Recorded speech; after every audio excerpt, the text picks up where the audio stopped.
నమస్తే. నేను మీ కుప్ప పద్మిని. ఇన్నాళ్ళు మీ సపోర్ట్‌ని నాకందిస్తూ, మీ ప్రేమని నాకందిస్తున్న ప్రతి ఒక్కరికి కృతజ్ఞతలు. ఇప్పుడు చూడబోతున్న ఈ వీడియో కూడా ఖచ్చితంగా మీకు ఉపయోగపడుతుంది. లైక్, షేర్ అండ్ సబ్స్క్రైబ్ చేసి మీ ఇష్టాన్ని అలాగే మీ సపోర్ట్‌ని నాకందించండి. అలాగే ఈ వీడియో పట్ల మీ అభిప్రాయాన్ని కామెంట్ సెక్షన్‌లో కామెంట్ చేసి నాకు తెలియజేయండి. నమస్తే. నమస్తే. Welcome to our channel. నేను పద్మిని. ప్రస్తుతం మనతో పాటు ప్రముఖ ఆధ్యాత్మికవేత్త, వాస్తు జ్యోతిష పండితులు, లలిత ఉపాసకులు, వాస్తు జ్యోతిష శిక్షణ నిపుణులు బ్రహ్మశ్రీ నానాజీ పట్నాయక్ గారు మనతో పాటు ఉన్నారు. మాట్లాడదాం. సార్ నమస్తే సార్. శ్రీమాత్రే నమః. సార్ ముందుగా మీకు వ్యాస పూర్ణిమ శుభాకాంక్షలు సార్. శ్రీమాత్రే నమః. అష్టాదశ పురాణాల్ని అందించిన వ్యాస భగవానుడి పుట్టినరోజుగా జరుపుకునేటటువంటి ఈ ఆషాఢ పౌర్ణిమ చాలా చాలా మహిమాన్వితమైనదని ఖచ్చితంగా చెప్పుకోవచ్చు. వ్యాసుల ప్రస్తావన లేనటువంటి జీవనం ఉండదు సనాతన ధర్మంలో ఉన్న వాళ్ళకి. ఖచ్చితంగా ఆయన ప్రస్తావన ఉంటుంది. ఎందుకంటే ఏ పురాణం తీసుకున్నా ఆయన అందించింది, వేదాలని వర్గీకరించినటువంటి ఆ తీరు కానీ అన్ని అసలు విష్ణువే ఆయనగా వచ్చారు కాబట్టి మాత్రమే సాధ్యపడింది. వ్యాస రూపాయ విష్ణువే అంటారు కదా సార్. వ్యాసుడి గురించి చెప్తే అదో తెలియని ఆనందం ఖచ్చితంగా. ఎందుకంటే ఎంతో కొంత తెలుసుకుంటే అబ్బా ఎంత సేవ చేశారు మన కోసం, మన ఉద్ధతి కోసం ఎంత చేశారు అని. మరి ఈ పూర్ణిమని ఎలా వినియోగించుకోవచ్చు సార్? మన ప్రేక్షకులకి మీకు కూడా వ్యాస పౌర్ణమి శుభాకాంక్షలు తెలుపుకుంటూ, ఫస్ట్ ఆఫ్ ఆల్ ఈ గురు పౌర్ణమి రోజు వ్యాసుణ్ణి మరియు వాళ్ళ గురువుల్ని ఎవరైతే తలుచుకుంటారో వాళ్ళకి గురుబలం పెరుగుతుంది అంటారు. ఎందుకు పెరుగుతుందండి? ఏమంటే వాళ్ళని తలుచుకుంటే ఎందుకు పెరగాలి? దీనికని ప్లానటరీ కాంబినేషన్స్ ఏమైనా తోడ్పడతాయి ఏంటి అంటే, మీరు గమనించండి, కరెక్ట్గా మనకి పౌర్ణమి సమయానికి కర్కాటక రాశిలో రవి ఉంటూ ఎగ్జాక్ట్లీ 180 డిగ్రీస్లో అంటే మకర రాశిలో చంద్రుడు ఉంటాడు పౌర్ణమి సమయానికి.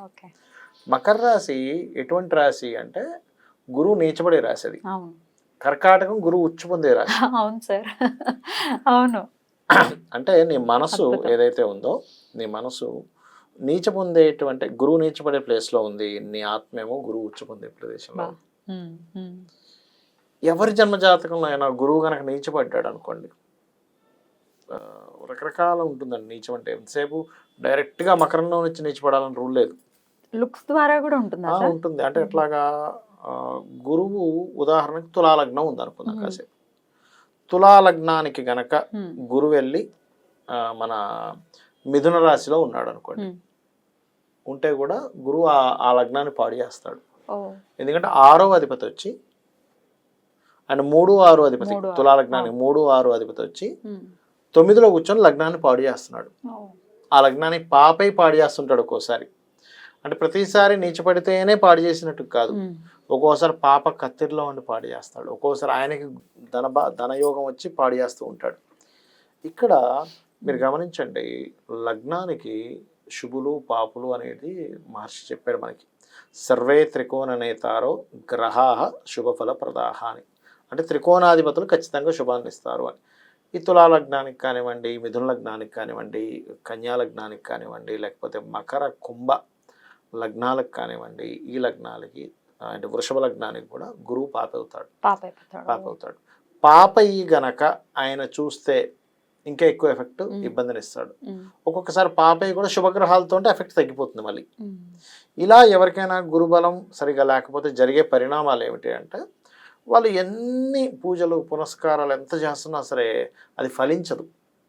చాలామంది చూడండి, అయ్యో వాళ్ళందరూ చేశారు హోమం, ఫలించింది, నాకెందుకు ఫలించలేదు అంటూ ఉంటారు. గురుబలం ఈజ్ ఈక్వల్ టు దైవబలం. ఇది ఫస్ట్ మనకు తెలియాలి బేసిక్గా. గురువు బాగా లేడంటే పూర్వజన్మల్లో ఈ వ్యక్తి దైవ దూషణ చేసి ఉంటాడు, లేదా దైవం పట్ల అపారమైన ప్రేమ ఉన్నటువంటి భక్తురాల్ని ద్వేషించుంటాడు. ఇలాంటివి చేయడం వల్ల ఈ జన్మలో గురువు బలంగా ఉండడు. ఇది ఆస్ట్రాలజికల్ రూల్. మరి దీనికి ఏంటి అంటే, ఇలా వ్యాస పౌర్ణమి వచ్చినప్పుడు చింతిస్తూ ఎవరైతే గురుగ్రహం దగ్గర దీపారాధన చేసుకుంటూ వ్యాసుని తలుచుకుంటూ వాళ్ళకు ఉన్నటువంటి గురువులు ఎవరో ఉంటారుగా, వాళ్ళకి ఏదో ఒకటి నేర్పించినటువంటి గురువులు, యాక్చువల్లీ గురువు అనే శబ్దానికి ఇంకా చాలా పెద్ద అర్థం ఉంది, వీళ్ళు టీచర్స్ అవుతారు యాక్చువల్గా. కాకపోతే ఆ భావంతో వీళ్ళకి ఇవ్వచ్చు, తప్పేం కదా, ఏదో ఒక విద్య నేర్చుకున్నాం కదా.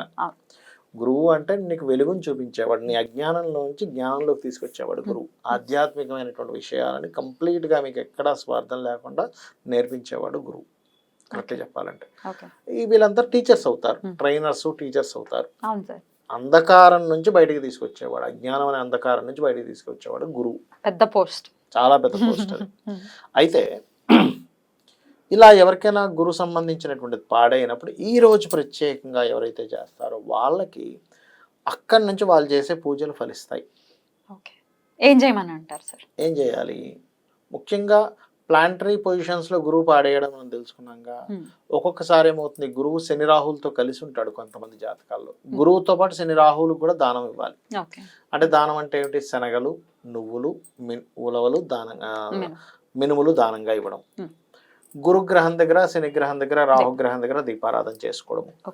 గంధము, స్వచ్ఛమైనటువంటి గంధం, అరగబామైనటువంటి గంధాన్ని తీసుకొని దాంట్లో కొంత నీళ్లు పోసి దాంతో శివునికి అభిషేకం చేయడం. పసుపు రంగు వస్త్రాలు దానంగా ఇవ్వడం ముఖ్యంగా చేయాలి. చేసినట్లయితే ఖచ్చితంగా ఈ గురుగ్రహ అనుగ్రహం కలగడం, వ్యాసుడి యొక్క అనుగ్రహం కలగడం ఖచ్చితంగా జరుగుతుంది. ఎవరికైనా జన్మజాతకంలో గురువు పాడైతే వచ్చే రోగాలు అని చెప్పమంటారు. లివర్ పాడవుతాం, అవన్నీ లివర్ ఎఫెక్ట్ వచ్చింది, గురుగ్రహం పాడైందని అర్థం. సింపుల్గా లేదు. చిన్నప్పుడు మనం చూడండి, ఒక్క పిల్లవాడే టార్గెట్ అవుతుంటాడు టీచర్కి. అవును. ఇదేమిటి అంటే టీచర్ ఎందుకు వాడి మీదకే వెళ్తూ ఉంటుంది? ఎందుకు? గురుగ్రహ దోషం. గురుగ్రహ దోషం. పాపం ఆ టీచర్ దోషము కాదు, గ్రడ్జ్ పెట్టుకున్నారు అనుకుంటుంటారు. ఒక చిన్న ఎగ్జాంపుల్ చెప్తాను. ఒక వ్యక్తికి గురువు పాడయ్యాడు. ఎంత పాడైపోయాడంటే అతను చెప్తున్నాడు ఆయన ఎక్స్పీరియన్సెస్. సార్ నాకేమిటో అర్థం కావట్లేదు, చిన్నప్పుడు నా స్కూల్ టైంలో నా పక్క వాళ్ళు పెద్ద పెద్ద తప్పులు చేసి ఉంటారు, వాళ్ళకేమో చిన్న చిన్న పనిష్మెంట్లు దొరికి. అంటే నేను జాతకం చెప్పాను అనమాట. అయ్యా మీ గురువు పాడయ్యాడు, మీరు చిన్నప్పుడు టీచర్స్తోని పెద్ద అయిన తర్వాత మీరు ఎవరినైతే నమ్ముకొని మీకు గైడ్ చేస్తారనుకున్న వాళ్ళందరితో మీరు మోసపోయారన్న. అంటే ఆయన చెప్పుకుంటూ వచ్చాడు, సార్ నేను చిన్నప్పుడు కూర్చొని స్కూల్కి వెళ్తే ఇటువైపు నోటి చాలా పెద్ద తప్పులు చేసేవారు, వాళ్ళకి ఎక్కడ కూడా శిక్షలు పడేవి కాదు, నాకు మాత్రం చిన్న మిస్టేక్ దొరికితే అసలు నేను అనుభవించినంత నరకం ఇంకోని అనుభవించలేదని చెప్పాడు ఆయన. ఒకటి. రెండవది, ఆయనంట ఒక వ్యక్తిని నమ్మాడంట. అంటే వాళ్ళ కుటుంబానికి ఒక గాడ్ ఫాదర్ లాగా. అతను చేసిన మోసం ఏం చెప్పమంటారు అంటే, ఇది గురువు పాడైపోవడం వల్ల ఇవన్నీ కూడా. ఒక సంబంధం తీసుకొచ్చి ఈ అమ్మాయిని చేసుకుంటే నీకు, మనకు తెలిసిన వాళ్ళే చాలా మంచి అమ్మాయిని చేశారట, అది పెద్ద మోసం. అయ్యో, ఆయనకు తెలుసా? ఆయనకు తెలుసు. అయ్యో. అదే మరి గురువు అంటే, నేను మీకు ఎగ్జాంపుల్ ఎందుకు చెప్తున్నానంటే, గురువు గనక పాడైపోతే జన్మజాతకంలో ఇవన్నీ ఎందుకు వస్తాయి? నువ్వు దేవతల్ని దూషించడం, పూజించే వాళ్ళని దూషించడం, భక్తుల్ని దూషించడం, ఇట్లాంటివి చేస్తే తర్వాత జన్మల్లో, లేదా తర్వాత జన్మ దాకా ఎక్కడ వెళ్ళక్కర్లేదు మీరు. కలియుగం కదా. నీ పుత్రుడికి అలా జరుగుతుంది, మీ అమ్మాయి అది అనుభవిస్తుంది, మీ అబ్బాయి అది అనుభవిస్తాడు. నీకేం పని? వాడు ఏదో శుభ్రంగా వాడు పూజ చేసుకుంటుంటే కరెక్ట్, అంతే కదా. వాడు బట్టి కూడా ముక్కు మోసుకొని పూజ చేసుకోండి, నువ్వెందుకు చెనకడం పడిపోయి? లేకపోతే ఇలా పూజ చేసుకోండి అని మీలాంటి వాళ్ళు చెప్పారు అనుకోండి. బట్ చాలా మంది మన కలియుగంలో, మనం ఇప్పుడు సోషల్ మీడియాలో చక్కగా మూట కట్టుకుంటున్నారు సార్. మీరు మీ జేబులోంచి రూపాయి మీరేం ఖర్చు పెట్టట్లేదు, మీ ఇష్టం వచ్చినా మీరు బతుకుతున్నారు. పూజ చేసుకునేవాడిని, పూజ ఇలా చేసుకోండి అని చెప్పేవాడిని నువ్వు ఎప్పుడైతే దూషించడం మొదలు పెడతావో అది డైరెక్ట్ గా భగవద్ దూషణ.